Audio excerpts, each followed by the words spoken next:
I always feel when I'm in this room and I have to welcome people that I'm talking to mishpucha. And yet I feel, well, maybe there's some people who don't know me. There may be one or two. I'm Marty Schneer, the Executive Director of the JCC. And thank you for being here. And thank you to our partners who helped get a nice audience tonight for this program. So I know all of you share the alarm that we feel of the increase in anti-Semitism, not only on campuses, but across the country and corporations and media and so forth.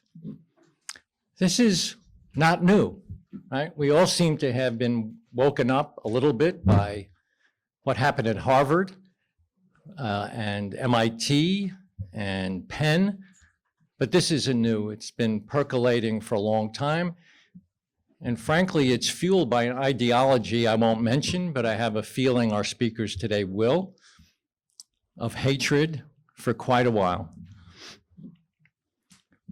It's the ideology, and it is the people in charge and leading organizations who are teaching our children. Israel has been accused, as you know, of being a colonial power. And it paints Jewish students on campus who support Israel as somehow being complicit in genocide and ethnic cleansing.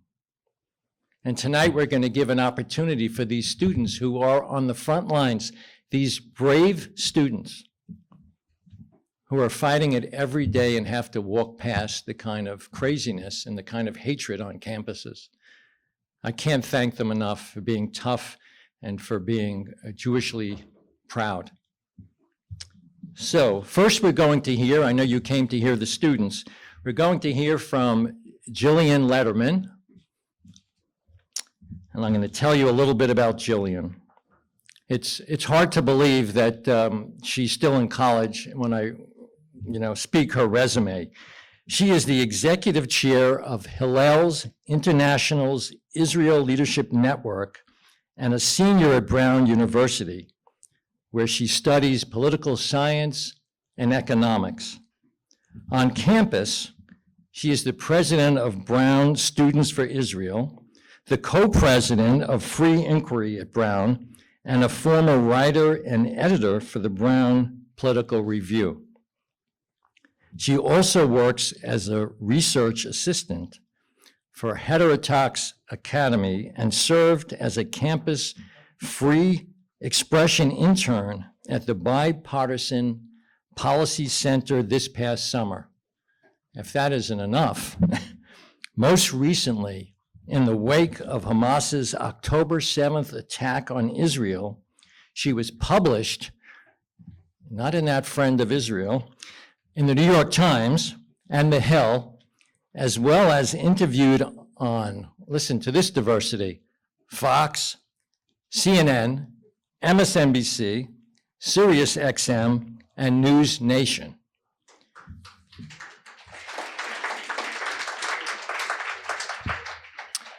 Now, for those of you in the media, you should hear that she will be looking for a job soon. So she hopes to take advantage of these experiences to pursue a career in journalism and Israel advocacy.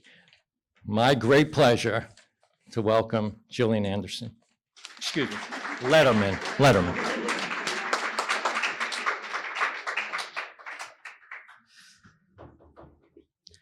Thank you so much for having me and for coming tonight. The topic of this event is anti-Semitism on college campuses. And the reason that I'm here is because for the past 3 months, I have been on the inside. Like the other two students speaking tonight, as well as some of you in the audience, I'm a Jewish pro-Israel student on a viciously anti-Zionist college campus during one of the most devastating periods for the Jewish people since the Holocaust. So I will tell my story chronologically, and at the end of it, I will talk about how we got here. Because the anti-Zionists who say that the story does not begin on October 7th are correct, just not in the way they think they are. This wave of anti-Semitism on college campuses did not spring out of the blue. It has festered quietly under the surface for decades. And we must understand it before we can settle on the ultimate purpose of this discourse, which is, where do we go from here? But first, I will begin with October 7th. We all woke up on that Saturday morning to chaos and fear. We checked in with friends and family members. We watched in horror as our home was terrorized and brutalized with glee. On October 7th, I was home in Marblehead, but I immediately rushed back to campus. As mentioned in the introduction, I am the president of Brown Students for Israel, as well as the executive chair of Hillel International's Israel Leadership Network, a national coalition of pro-Israel student leaders, one each from over 160 campuses across the country. Because of these leadership roles, I was bombarded with messages all morning. Some of them were standard, asking if everyone's family and friends were safe and requesting statements to be sent out. Many others expressed worry that the moment that Israel retaliated, international opinion would immediately shift. We now know how accurate that last sentiment was. But what we did not know nor expect was that the narrative of Israel as a hateful villain was already solidified in the consciousness of much of our campus. Because on October 8th, Brown's chapter of Students for Justice in Palestine, or SJP, organized an emergency meeting. And in that meeting, they declared that, and I quote, October 7th was, in fact, a victory. To Students for Justice in Palestine, the murder of 1,200 civilians was a victory. The brutalization of children was a victory. The gang rape of women was a victory. The kidnapping of hundreds was a victory. The violent invasion of a festival for peace and the massacre of its attendees was a victory. Again, this meeting took place on October 8th, Simchat Torah. Orthodox members of Brown's Jewish community had not even turned their phones back on to witness the massacre of our family before our peers had begun to celebrate it. As if this private depravity were not enough, SJP then decided to go public. In a statement released on October 11th, many days before Israel's ground invasion of Gaza even began, SJP declared on Instagram, "We, the undersigned, hold the Israeli regime and its allies unequivocally responsible for all suffering and loss of life, Palestinian or Israeli. We stand in solidarity with Palestinian resistance against Israeli occupation." That statement has now been co-signed by 50 different registered student organizations at Brown. The Jewish community at Brown watched in horror. The previous 3 nights, we had gathered in the hundreds on main campus to mourn the victims of October 7th. And what had our peers done? Weaponized our people's murder as a necessary and justified component of Palestinian liberation. And yet, I don't think it's an exaggeration to say that for Jewish and Zionist students on Brown's campus, those several days at the beginning may have been the safest. Because the moment that Israel began to defend itself, as any sane, just country would do, campus became even more of a disgustingly vicious pit of hostility for anyone who dared defend the singular Jewish state in the world. I experienced this reality firsthand. Over the past 3 months, I have had some extraordinary opportunities to defend Israel and talk about my experiences on a national stage. Alongside 2 students from Cornell and Yale, I published an article in the New York Times chronicling anti-Semitism on college campuses. I then had the chance to interview on a series of television stations about these topics. The consequences for doing so came swiftly. A week after an interview I did on CNN, I was harassed at a campus party by 2 male students who asked about the segment, accused me of supporting genocide, and refused to leave me alone until my friends intervened. After the other interviews, I faced social media abuse for days and received constant glares while walking around campus. These are not isolated incidents. In another case, a student yelled "Free Palestine" at my friend who was wearing a kippah. A couple days later, one of my classmates was called a pig for wearing a Star of David while walking past a table of students campaigning against Israel. Someone took a picture of my friend's dorm window, which featured an Israeli flag, and posted it on social media, calling him disgusting. He was forced to call campus police and endured weeks of fear in his own room, unsure whether our classmates would target his bedroom. His fears were hardly unfounded.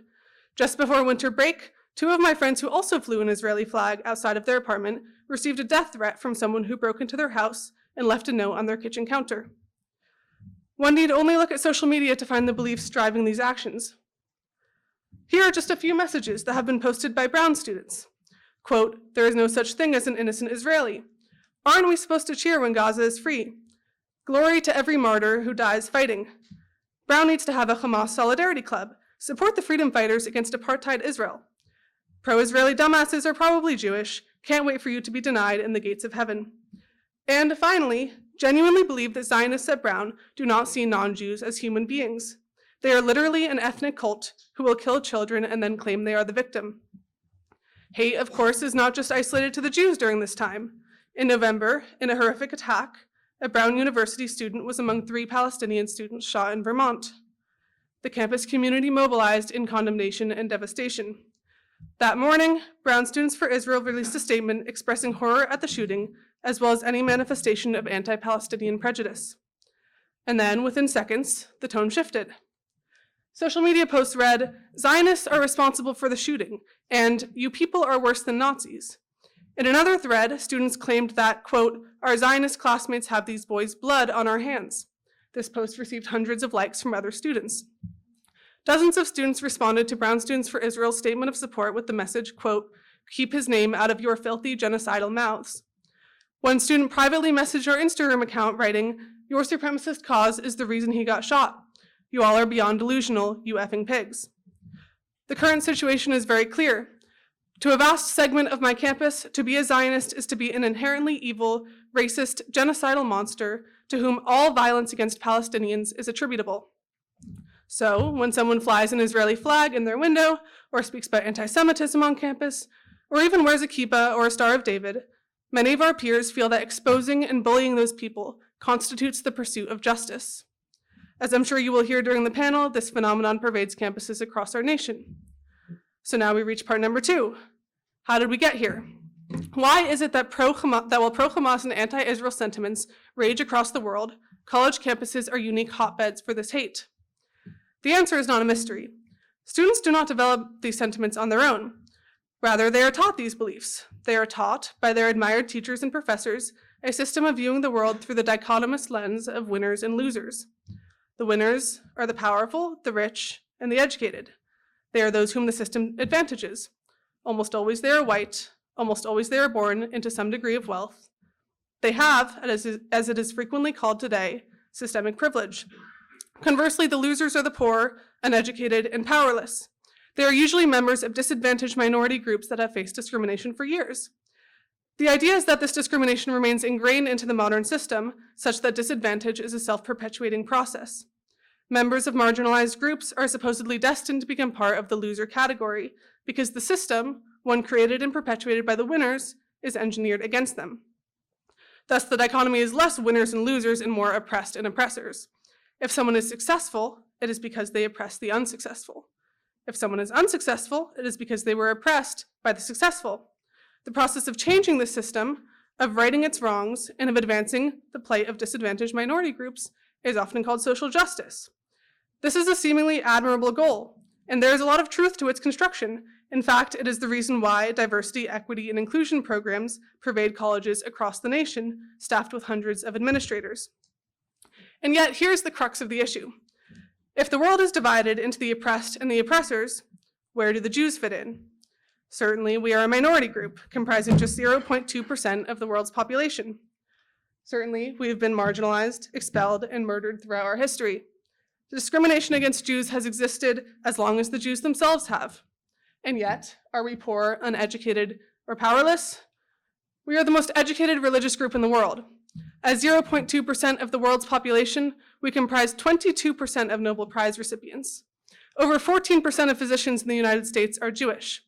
Jews are responsible for inventing the pacemaker, the polio vaccine, Google, and the world's first camera phone, among other life-changing inventions. At Brown, 24% of the undergraduate student body is Jewish, a disproportionality seen on campuses across the country. And as if this were not enough, the Jewish people had the audacity to form our own state, one where, for the first time in our history, we are not a minority, but a majority. Jews are successful, and, at least in the United States, we are largely white. So to the progressive college student, one well-versed in the oppressor-oppressed matrix, Jews are at the top of the totem pole, so we must be oppressors. And if we are oppressors, we must be the enemies of social justice rather than the beneficiaries of it. As a result, claims of anti-Semitism pale in comparison to prejudice against any other less successful group. After all, we are the winners. What do we have to complain about?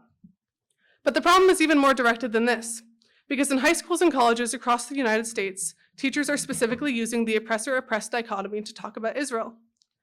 A recent article in the Free Press exposed a series of US public schools for teaching students that Israel is, quote, an extremist illegal Jewish settler population that practices ethnic cleansing and settler colonialism. A high school curriculum funded by Brown University teaches over 1 million students across the country that Israel is, quote, a Zionist enterprise in Palestine, an apartheid state, a settler colony, and a military occupier. The same is true in college. The report on the screen recently revealed that Brown University's Center for Middle East Studies is overrun with anti-Zionism, with class syllabi characterizing Israel as, quote, the tragic result of European capitalist expansion, and Zionism as, quote, a business of theft. The founding director of the Center for Middle East Studies previously served as the president of a Palestinian university that is run by the student division of Hamas. During his tenure as president, the university hosted dozens of events and rallies celebrating terror attacks against Israeli citizens, and several students at that university carried out terror attacks themselves. This man is currently a tenured professor at Brown University. Anyone who majors in Middle East studies must take a class with him. Over 80 students are currently registered for his course next semester. If all of history is a tale of white, powerful colonizers oppressing and taking land from marginalized people of color, and if Jews are largely seen as white and powerful, should we be surprised that this is how the story of Israel is taught? Should we be surprised that students across the country who are overwhelmingly progressive have taken on the Palestinian cause? Should we be surprised that people who for years have proclaimed their unique tolerance for minorities are now proudly peddling anti-Semitic tropes and expressing sympathies for Hamas? Our educational systems, including at the United States' most elite and world-renowned universities, are drilling these ideas into students' minds. I've painted a pretty dire picture. It is unfortunately reflective of the situation at hand, but there are ways forward. And so now we reach part 3. Where do we go from here? There are obvious punitive changes to be made. Violations of universities' codes of conduct, such as the directed harassment of Jewish students or the tearing down of posters of kidnapped civilians, must not be tolerated. Colleges must also make a concerted effort to hire intellectually diverse professors in Middle East studies departments. While criticism of Israel should be taught in class, to only teach one side of one of the most fiercely debated topics in the world is not education, it is propaganda. Crucially, this approach must not involve violations of free speech. Universities are meant to be places of fierce academic discourse where students of diverse backgrounds experience endless intellectual challenge and growth. To fulfill this educational mission, we must not set the precedent of censoring speakers, students, or opinions, even those we find virulently hateful. After all, the real problem on college campuses is not one of regulation, but one of culture. The oppressor-oppressed dichotomy is not compatible with justice. As Jews, we should not be asking to be treated as a marginalized minority group worthy of protection by the DEI bureaucracy. We must not disavow our home or downplay our accomplishments in order to appease those who view success as a source of suspicion rather than celebration. We must not be masquerading as victims or wrapping ourselves with a blanket of disadvantage or screaming to the wind, please, don't hurt me.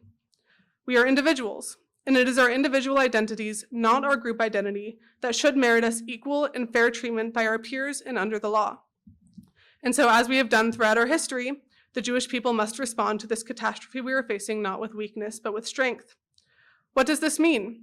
Until change is made from the top, which will certainly be a lengthy process with no guarantee of clear success, we must exert influence from the bottom.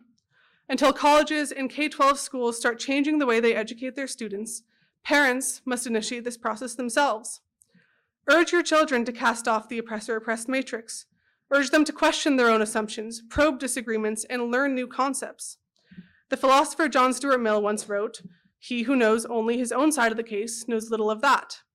If you are a fiercely Zionist household, encourage your child to learn about anti-Zionism. Give your children books to read. Send them articles. Engage them in discussion around the dinner table. Teach them not to adopt viewpoints until they understand why others might disagree. This is the only way they will be able to persuasively and confidently stand up for their values. It is incredibly difficult to be an outwardly pro-Israel student on a college campus right now. It would have been easier, much easier, not to speak out at all. But while I've spent a long time talking about the horrible experiences Zionists have endured on campus during this time, I want to end tonight by talking about those who have spoken out and the community we found in doing so. The Jewish community on my campus has become unbelievably vibrant. We used to get about 20 people in attendance at Brown Students for Israel meetings. Now we have upwards of 80 engaged members. Events hosted by our Chabad family are packed with hundreds and always ringing with Israeli music. On the 6th night of Hanukkah, we organized for the Maccabees to perform at our campus Hillel. The room was decked out in Israeli flags and overflowing with dancing, singing, and joy. By the way, this is true on a national level as well. There is a Hillel International group chat composed of student leaders from across the nation, as well as IDF members, CEOs of social media companies, and more. Since October 7th, this group has been perpetually active. Every moment, participants describe successes, ask questions, share photos, send war updates, and support one another through difficult times. The Jewish community across the United States, and in fact across the globe, has never been more closely linked than it is today. So I really do understand the difficulty of speaking out. But to be quiet during this moment is not an option. To be uneducated is not an option. We must stay up to date with events in the Middle East. We must end anti-Semitic harassment and academic bias. We must be constantly challenging our own perspectives and encouraging those around us to do the same. We must expose vicious anti-Semitic hate, not in an effort to play the victim or to censor speech, but to restore a society that treats individuals as individuals, rather than as the sum of their group identity. And through all of this, we must take care of each other. 78 years ago, after 6 million Jews were murdered at the hands of Nazis, we said, never forget. Over the past 3 months, we have said that phrase again and again and again. The Jewish people are familiar with existential threats. We have overcome them before, and as we work to ensure that we will do so again, it will always and forever be true to say, Am Yisrael Chai. Thank you.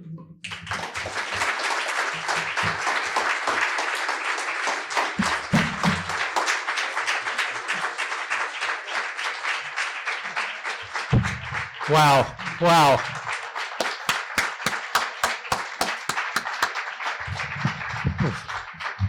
It is now my pleasure to introduce Debbie Colton, who's the president and CEO of the Lapin Foundation, who's going to lead the panel discussion.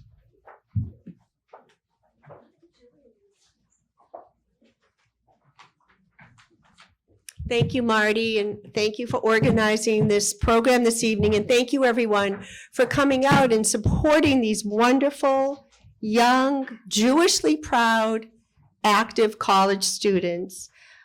Beginning on the right side of the table is Jillian Pergament. Gillian grew up in Middleton, lives in Boston, attends Tulane University now. She's a senior. In the middle is Sofia Vatnik, still calls Marblehead home. And Sofia is a sophomore at Syracuse University. And you met Gillian. So this is an opportunity for us to dig a little deeper and hear from them. Well, what is Jewish life like? What was it like before October 7th? A little bit of that. And what's it like now? What can be improved and how can we help? What can we do here? So beginning with Gillian, well, the question to all of you, but Jillian Pergament begin. Why don't you just tell everyone a little bit about what you're studying at Tulane and what was Jewish life like at your school, and did it have any influence on you choosing Tulane?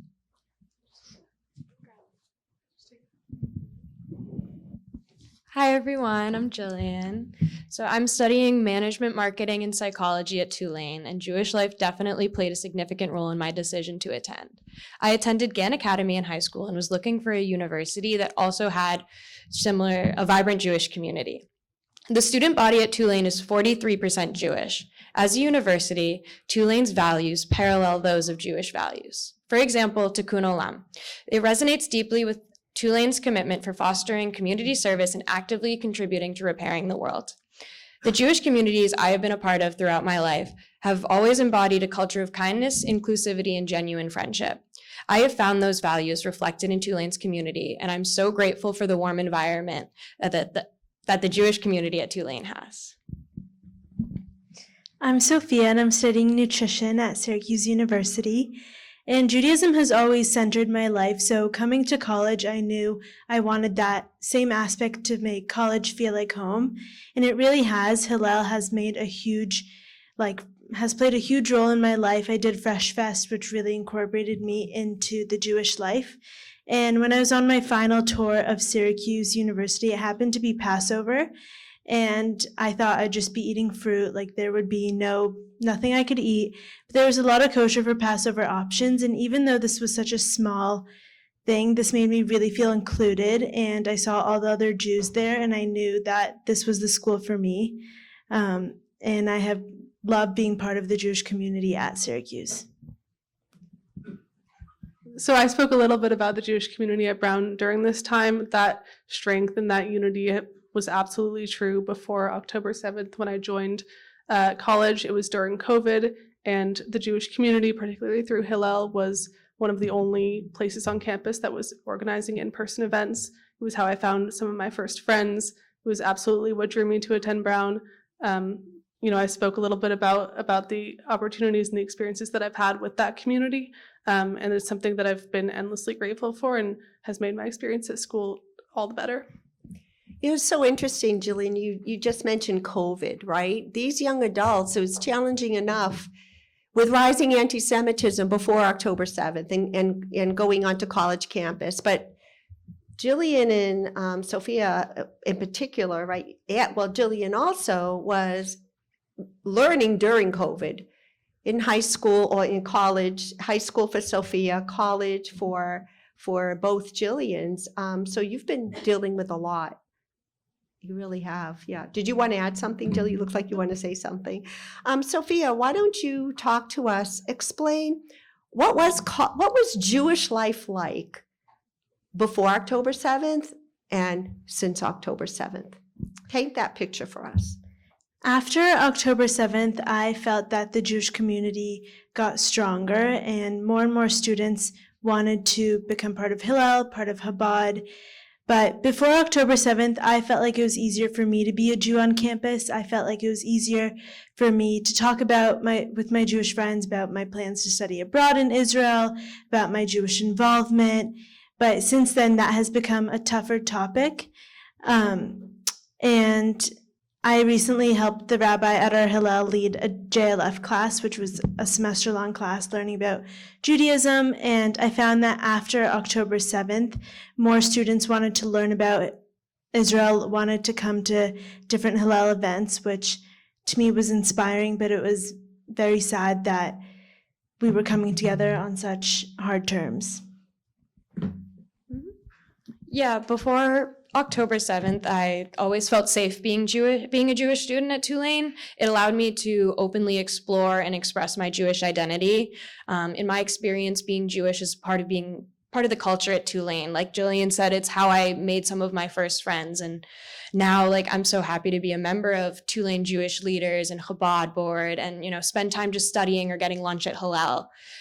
We have an annual Shabbat 1000, where over 1,000 Jewish and non-Jewish students will gather in the middle of our campus, blasting Israeli music, singing songs, all just celebrating being Jewish and that pride. And we also have in the spring our Jewish Heritage Night basketball game, where they give out T-shirts that say Tulane in Hebrew, and it brings more just support and community. The safety shifted after October 7th. It began with graffiti right outside of campus that said "From the River to the Sea," and it continued on with protests where it led to 3 arrests and 1 Jewish student left with a broken nose. The safety, this changed my experience, definitely, of being a Jewish student on campus. It was shocking. It was scary, and we didn't feel like an equal anymore on campus. We felt it was, and it'll be interesting to see what it looks like for these events like Shabbat 1000 and Jewish Heritage Night happening in the spring. We don't know yet what it's going to be like, if there's going to be extra security, which I'm sure there will be, and if there's going to be any sort of counter protest or whatnot.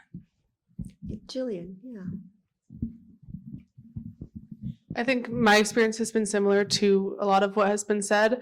I would add that before October 7th, it really felt as though you could be, there were Jews from many different political perspectives. You didn't really need to share your perspective on Israel to be included in the community. It's now almost impossible to be neutral on this issue. Everyone is expected to have an opinion on it. In a lot of ways, it has fragmented some of the Jewish community, but like was said, has made the vast majority of it incredibly so much stronger, so much more vibrant. The problem, I think, is that, like was said, we have security at the Hillel constantly. When we had a Hanukkah celebration, people were saying, why are the Jews celebrating Hanukkah at the same time as so many people in Gaza are dying? And so the religious aspect of it has been so politicized. And, I know people who have lost all of their friends because they are Jewish and expressed any support for Israel, or because they're Israeli. The freshmen that I know, the Jewish freshmen, are only friends with each other. And I think that it's really caused the Jewish community to sort of withdraw within ourselves, which has made us strong. It's made us very insular, and we know each other and we take care of each other.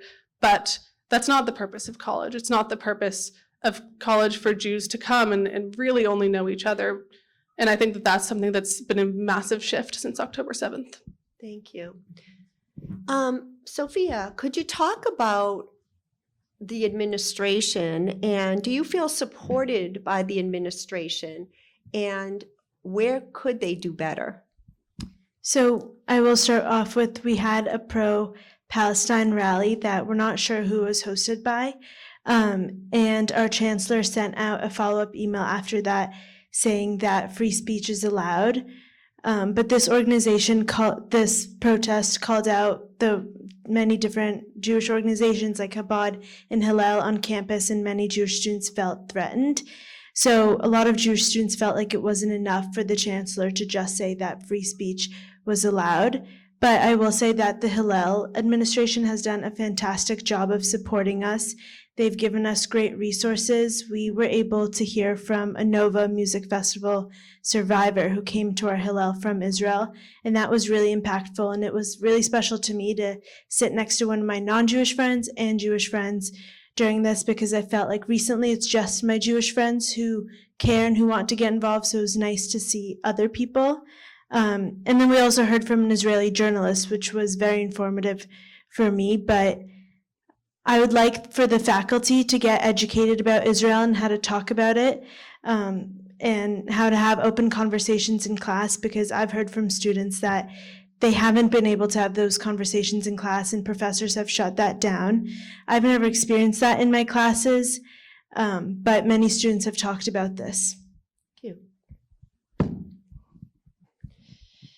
Yeah, so Tulane's president and administration has increased security on campus. Like was mentioned, we have security constantly at our Chabad, at our Hillel house.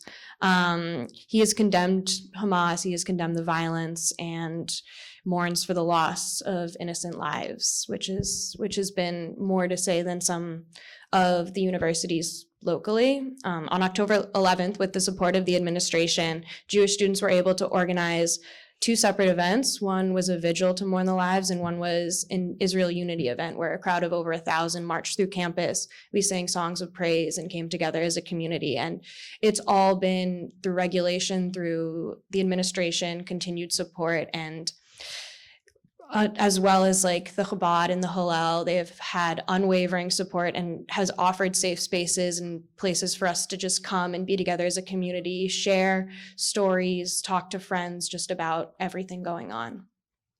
That's great. Gillian?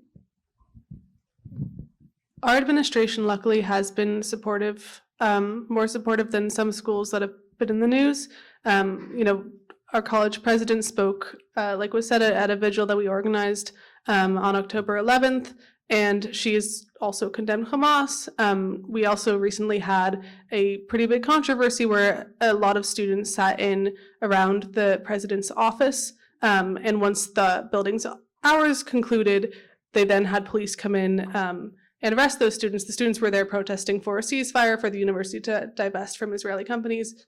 There was a big controversy on campus about whether those students should have been arrested, the charges should be dropped, et cetera, et cetera. They've made a pretty clear statement that if you violate the policy, the law, we will first tell you that you will be arrested, and then you will be arrested. So, those types of things the university has had a pretty strong backbone on. Like I said before, though, we have things like our Center for Middle East Studies, that this is not something that started on October 7th. It began many decades ago, and that's not something that the university has been vigilant enough about.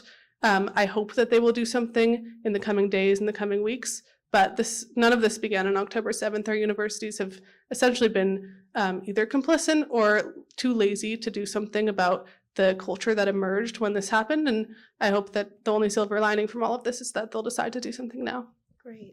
You can hold on to it, Jillian, and we'll start with you. So needless to say, you never probably envisioned anything like this, right, during your college career. What have you learned about yourself as a result of what's happened and what you've gone through? I think I've learned what my values are. I think I've learned who my friends are. I think it's probably true for a lot of us that we've lost friendships, or that our friendships with people who we knew have changed, have weakened, have, developed in ways we didn't expect, that we formed new friends. I think I've become much more knowledgeable, much stronger on what I care about and what matters to me and the community that matters to me. I've educated myself a lot more about what's happening in the Middle East, of that knowing about what's happening and being very educated about that has become much more important to me. I think that for a lot of us, it's caused us to reassess the communities that we're a part of and the ones that have left us behind during this time. And that's not something that I think we can really repair too easily. I think it's caused a realignment for a lot of us, even with friends and just nationally, the groups that we thought would come out for us, would protect us, and they haven't. Hard lessons, right? Sofia? I agree with a lot of what Jillian said. I think it's taught me who my true friends are, but also how supportive the Jewish community can be and how much we can come together and how strong we really are. It made me have a stronger connection, I think, to the Jewish communities on campus and forced me to kind of get out there even when I didn't want to. And I think it also has made me always stay educated on what's happening in Israel. Previously, I would from time to time read articles and Debbie would send us a lot of different things, but now I make sure to constantly stay up to date and read the proper articles and make sure I'm sending out the right resources to people who want to get educated. Yeah, I completely agree with everything that's been said so far. One thing just to add, it's taught me how to help others advocate and how to be mindful, like what was said about the resources and about just being aware of the words that are said and how things are phrased, and just overall mindfulness when it comes to hard situations and having difficult talks with people that you might, with friends who you might not have expected to have opposing views, and understanding how to navigate those situations with level-headedness and with maturity, and not just, getting angry and letting it just get worse and worse. Great. Hold on to that, Mike, Jillian. There are some college-bound students here. So what advice do you have for them? I think the most important first is just educate yourself on the current situations on anti-Semitism. Understanding that will help you to be able to recognize it in your communities and respond to it better. When you're going to campus for the first time, seek out the Jewish organizations. You're going to make friends there. You're going to be able to build community. Don't be afraid to go alone. I did it. My roommates did it. And we've all continued to just build our group, build our friend communities through that. Participate in events that promote diversity and inclusion. I think that just fosters a more accepting environment in general. And don't hesitate to reach out to counseling if you're feeling stressed, overwhelmed. Remember to take care of yourself, and remember that there are so many people, so many resources around, just like Debbie here, who can help you out. I know I've gone to her whenever I've had certain issues arise, and she's offered me some amazing advice as well. I would say first and foremost, be a proud Jew and be visible. Don't be afraid to be Jewish. Don't be afraid to go to Jewish events. I know at my school, we always have security there, and I can assure you that at most other schools, from what I've heard from both of you, there's going to be security. So go out there, like Gillian said, join Jewish organizations, find your people. I did Fresh Fest and really loved it. I got really involved in Hillel, Chabad, and became their vice president. So you can be involved in multiple things. And then also, this is one really valuable fact I learned from Debbie when we were forming the Teen Anti-Semitism Task Force. And there's 5% of people that you just can't change their minds, that they're going to have their same opinions. And it's important to not waste your own energy to change these people's views, because you're just going to get emotionally exhausted. And I know talking about Israel for me is very emotionally heavy. So I would say focus on the other 90 to 95% of people who are open to learn, willing to listen, and just always be proud of Israel. Yeah, I would second a lot of what has been said. I think it's very easy, especially with a lot of the discourse, the news going on right now, to be afraid, to think that, college campuses are really just awful places to be, that they're scary places to be, that no one is safe there. Unfortunately, there have been more instances of hate than I would ever want on college campuses, but I've loved college. I've loved it more than anything.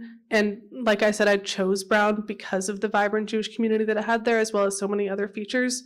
And I think that you shouldn't assume that the way that it is now is how it always is, or that even if the way that it is now continues, that there aren't amazing aspects of these schools, particularly in the Jewish community, that support networks don't exist. They 100% do. People will take care of you, especially the Jews will take care of you. I think choosing a college based on whether there is a strong Jewish community there is incredibly important. I cannot understate how wonderful that's been. And so I would say, don't be afraid. Don't let what's happening right now dissuade you from going to these schools, especially when they have strong Jewish populations there, because you'll find a lot of the resources and the support that we found. That is such wonderful advice. And I would like to add, too, for any college-bound students is you don't have to do it alone. You don't have to do any of it alone. Even if you're headed for a school with a very small Jewish community, you have a community back here at the North Shore, and with all kinds of connections to national organizations. So thank you for saying that it's, don't be afraid to go, and you'll see how things change over the course of your time there, but that you don't have to do anything alone. So I'd like to ask, before we open it up to questions, what can we, the Jewish community, do for you? I think that a lot of what has been done has been incredibly helpful. Even just the number of people in this room, the support networks that have been there, we feel that. I think the entire Jewish community feels that, the way that we've come together. When things happen on college campuses, I think publicizing those instances to the extent that we can, spreading it around the networks, making sure that they don't go, under the radar. I think that continuing to send Jewish students to college and making sure that our communities don't die out, telling your children, grandchildren, friends, be proud, be, very open about what you believe, why you believe it, learn why you believe it. Don't go into college with flimsy perspectives, because right now, unfortunately, a lot of college academics departments and professors will be trying to teach you to think a specific way. Be prepared for discourse, for vibrant discourse, be ready to engage in that. I think that, people teaching their children that, people teaching their community that, it's the way that we've survived throughout our history. It's the way that we will continue to survive and continue to stay strong. And I think all of you being here is a testament to that. I agree, and I'd also say to continue sending resources. There's been a lot of useful resources that have helped us feel supported, but also helped educate us, and continue to advocate from back home and keep yourselves up to date on the news and what's happening, because I think one of my biggest fears is that as time goes on, people will stop caring about what's happening in Israel. Like, time has been going on, people will not check the news as frequently, and Israel needs our support. So continuing to be that support for Israel. Yeah, no, definitely. I think that this network here is very important, and it's strong. I mean, there's a full house right now, which is amazing. And promoting events like this and educating about Judaism it's so strong and it's so meaningful and impactful to see. offering safe spaces like this event where Jewish students can feel supported, and it helps us feel valued and empowered to continue to go back to campus and fight this fight, encourage university administrators to make sure there is Jewish student representation in schools, make sure that there's campus leadership that's going to provide quality education, and yeah. Thank you. Sarah, should we open it up to questions now? Hold on 1 minute. There's only one of me. Thank you. I haven't been way out other places, but with regard to the North Shore and supporting community events like this, when I saw this advertised, I think I'm sure at the Yama, also in what's the other one? Lappin Foundation. I was looking at the whole list of co-sponsors, and I didn't see any co-sponsor from Chabad. And just out of curiosity, I wonder if any Chabad rabbi is in this audience. But I did hear Chabad mentioned a lot about how they're doing so much. I can only see what's happening here. We love justice. You do. Maybe you talk about justice sometime. Oh, sorry. Well, first off, thank you all for being here and being so courageous in this. I'm curious, Gillian, you talked sort of in your How We Got Here about some of the social justice frameworks and lenses of viewing the world and how that may have primed some of these students to become so anti-Semitic. And I have a hard time believing that that just starts in college. Like, I have to think that some of that might be starting in high school. And so, a lot of us in this room probably have in the past and still may support a lot of the kind of surface level, well-intended aspects of that. But as we think about sort of how that may be contributing to anti-Semitism, what do you think, whether it's even in the high schools here in our hometown, did you experience any of that? And what can we do here about it? I think you're 100% right that it does begin in high school. I think that is the crux of a lot of the problem, is that people go into college with a lot of this sort of mindset already ingrained in their heads. I did not personally experience too much of that in my own high school experience. I went to Marblehead High School. I think that it maybe wasn't as much of a pressing topic in people's minds and heads at that time. But I 100% do think that this is taught in high school. And the article that I mentioned talked about U.S. public schools across the country, many of which are in New York, that are teaching specifically about Israel through that oppressor-oppressed dichotomy, and saying that these are white colonizers who are coming onto land and taking that. And as Americans, that's something that's very relevant to us, or it's familiar to us to hear that language used. And so I think that's a huge crux of the problem, is that not only are colleges taking students with blank slates and putting these ideas into their minds, but students are coming in saying, I want to fight for justice. I want to help people of color. I want to help marginalized identities. That's why I'm in college. And the way that that's manifesting itself is against the state of Israel and against Jews who their entire lives in America, they've probably seen Jews as, fitting into that white majority, fitting into that sort of dynamic as the oppressors. I think it's a problem that begins very early on, and so we can't just talk about colleges when we talk about fixing it. Do you want to weigh in, either of you, on that at all? And Lappin Foundation will be hosting some programs in the coming months, conversations with different organizations coming in and helping parents with exactly that, and how to approach school administrations and what they... Hi, thank you very much. As a parent with 2 children from Marblehead, also in college, we've been living through the same experiences the 3 of you have, so thank you very much. So my question is, I haven't heard a lot of debate around public and private universities and what maybe the administrators have allowed on campus. So 3 of you go to private schools. My children are at large public universities where they've been a little more flexible with allowing the protests, and some of them are even outside the realm of anti-Semitism. I'm curious if your campuses have a stronger approach to what they allow and what is a public space versus not, and if you feel any different. Thank you. I can start. Well, I think, like I said earlier, our chancellor has done a really great job at condemning the violence and condemning Hamas. But he did call for free speech when we had that protest. But I'll talk about something I witnessed. When we have like a building that has like the Women and Gender Studies and the African American department. And I had a class in there, and I was on the African American department floor, and there was posters on their bulletin board calling for the end of genocide, calling to free Palestine. And I saw this and I was really taken back because I've never seen this in our schools. So I took a picture of it to show my colleagues at Hillel. And the faculty had seen me take that picture, and they talked to me and they were like, "We're really uncomfortable by you taking this picture." And I just turned around and left. But to me, I was really like shaken up. Like, why are they mad that I took a picture of something that they posted? Like, it's a flyer, you're supposed to take pictures of them.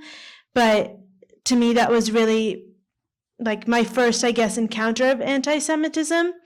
And then I saw graffiti on the bathroom and I had reported it, and our bias reporting team and our police did an amazing job. They met with me the same day, and I'm not sure if this is because I go to a private institution or just the way Syracuse University works, but I felt really supported by our administration in that moment, which was really nice.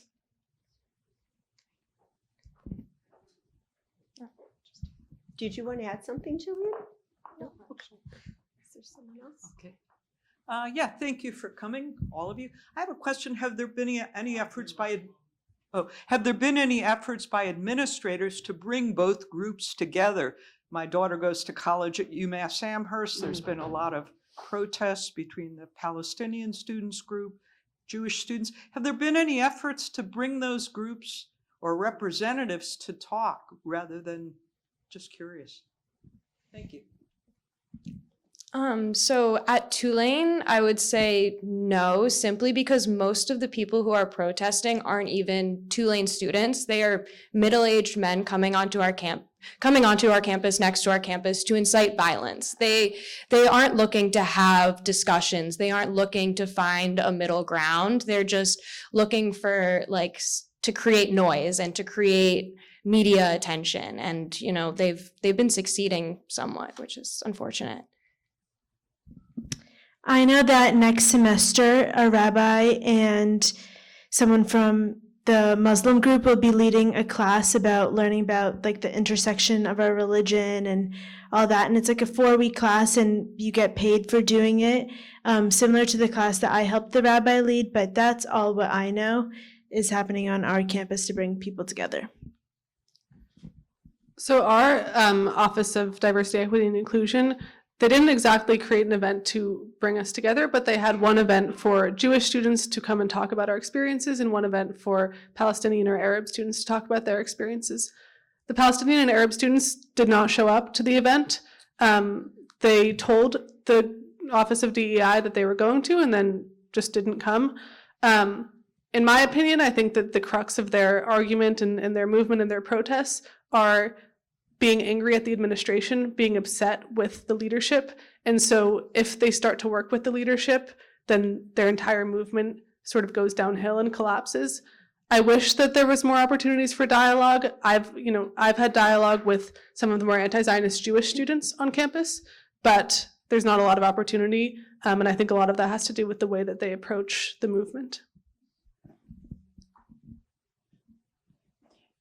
I just wondered whether you think that DEI is the beginning of the problem and what you do about it.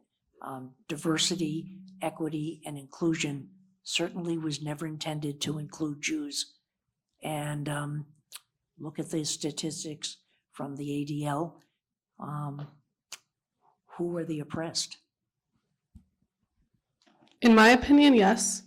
I think that there's obviously a big debate happening right now about this, but there was a poll that was recently done that said the vast majority of young people think that Jews as a class are oppressors. I think that a lot of that dichotomy, a lot of that way of thinking is fueled by DEI, unfortunately. The goals of the movement, I think, are laudable. Of course, we all want equality. Of course, we all want diversity. But I think that the way that it's been warped in a lot of ways has hurt Jewish students and Jewish people across the world. I think one thing I want to add to that is people often view the Jews as white and not as ethnically diverse, which creates a conflict in DEI. So I think if people were educated that Jews come from all different places and what being a Jew really is, because people don't know what being a Jew is, and then they're anti-Semitic because of that. So I think more education around that could help. There's another question here. I had heard that there was a program at Dartmouth where I think Susanna Heschel was one of the facilitators of it, where Jewish and supporters of Israel and supporters of Palestinian rights were able to come together, and it was facilitated by administrators who knew both sides and that's what they could do. That really was their specialty, and it worked there. And I wondered if any of your schools or any others that you've heard of have used that as a model. Not necessarily, but I'd be interested to see if it gets done in the future. I know with my Hillel on campus, it's a lot of student-run events. So, me and my friends would and may take the initiative to do an event like that where we can have those open conversations. But like I said earlier, there's really only a handful of students at Tulane, and it's more people from the outside communities. And I mean, we just need to see what happens in the future. I think I'd be interested to see if students who are protesting pro-Palestine things want to have a conversation. I, for example, would like to have a conversation with someone who has a different view than me and talk about that, because only through discussion can we come together. But I'm not sure if they're fighting just to be violent and to bring hate, or if they truly want to talk about their views, because I would be open to that. Yeah, I mean, just very quickly, I know about the Dartmouth example, and I think it's an amazing initiative. My understanding is that it's a partnership between the Judaic Studies Department and the Middle East Studies Department. Everything I said about the Middle East Studies Department at Brown, unfortunately, there's not really a working relationship between them and Judaic Studies. I hope that there could be. I hope there could be something like that in the future, but as of now, it's not a possibility. You guys are all fantastic. Thank you for being here. And it's important that you know.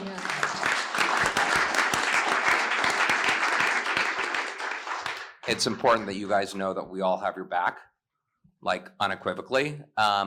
Gillian, you talked about on October 8th, 50 diverse groups signed the letter, SJP and all these other organizations. Are there groups on any of your schools that are actually coming and supporting you, non-Jewish groups that are supporting the Jews?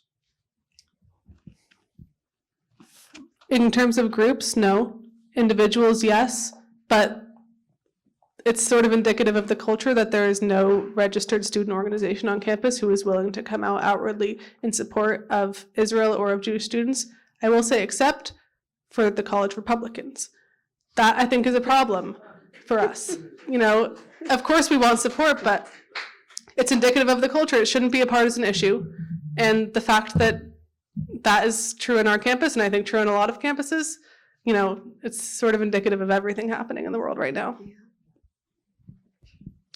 Yeah, I'll just add that Syracuse doesn't have a Students for Justice in Palestine, but we have a few smaller coalitions that existed before I came to school, but they only started to become active like a month and a half into October 7th. This is what our Hillel director told me.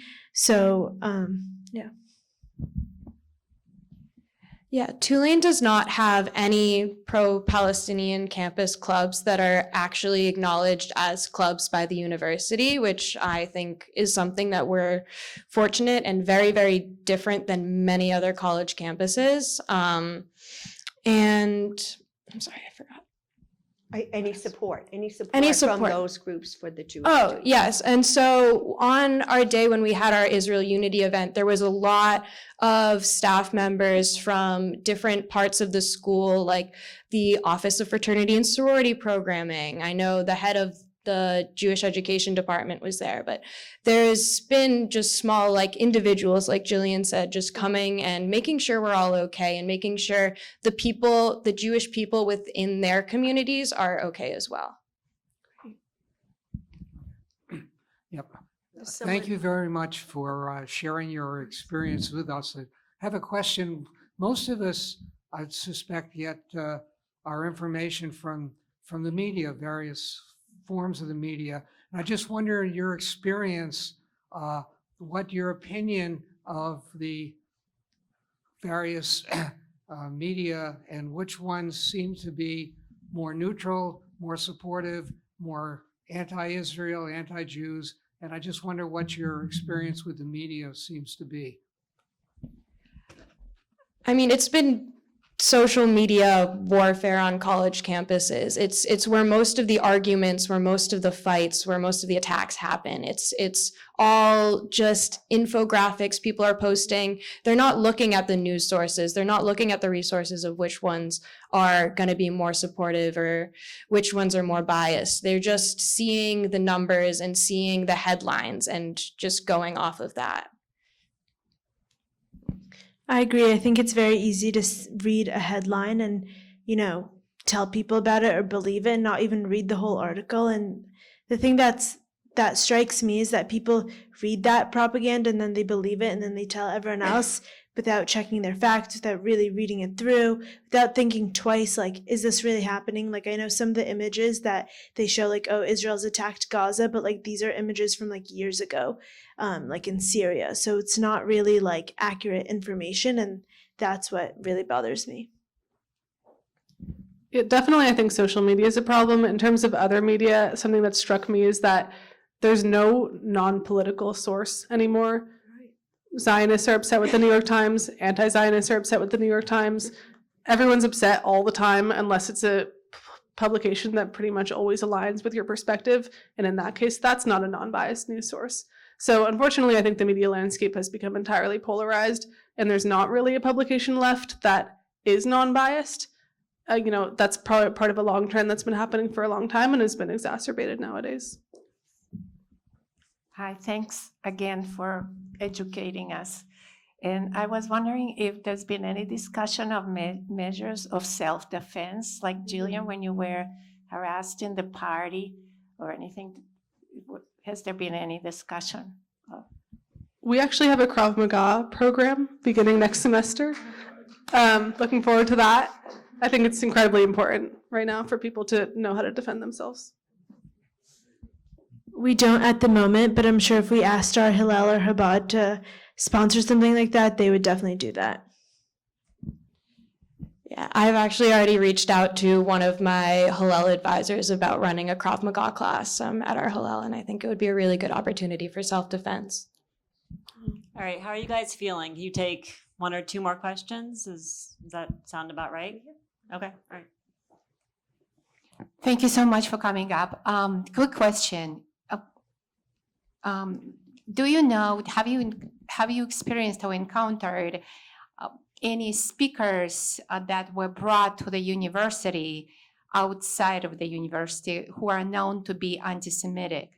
And how does Jewish community, Jewish students, or families of the Jewish students feel about it?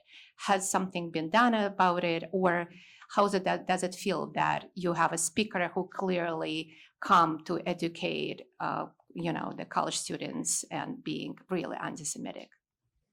I haven't. So we were going to have an anti-Semitic speaker come in, and a bunch of Hillel staff shut that down, and the students were obviously really upset. And after that, the Hillel hosted a Zoom for the parents, which my parents attended, and the chancellor, and he spoke.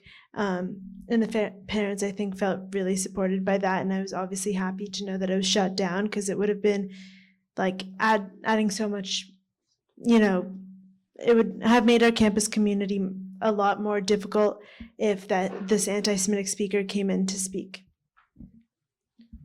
Yeah, we've had a couple. They've all gone ahead. I've attended a lot of them.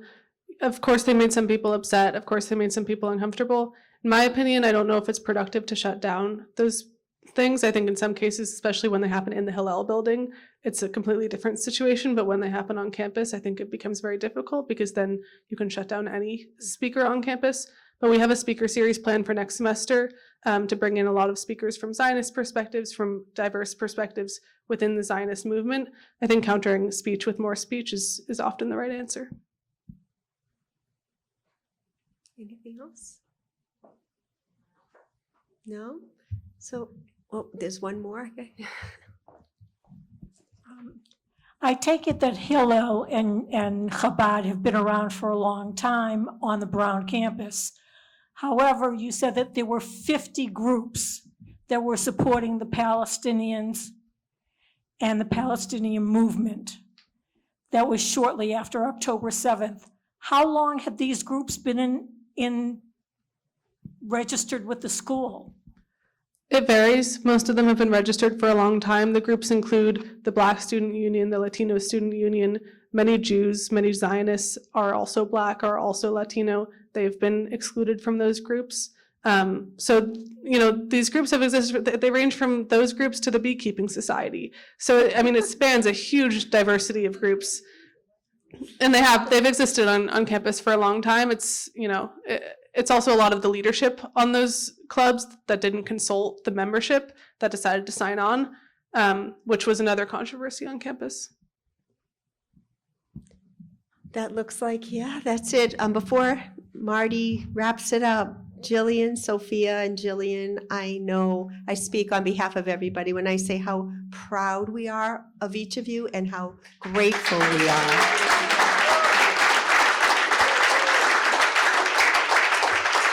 And I, yeah.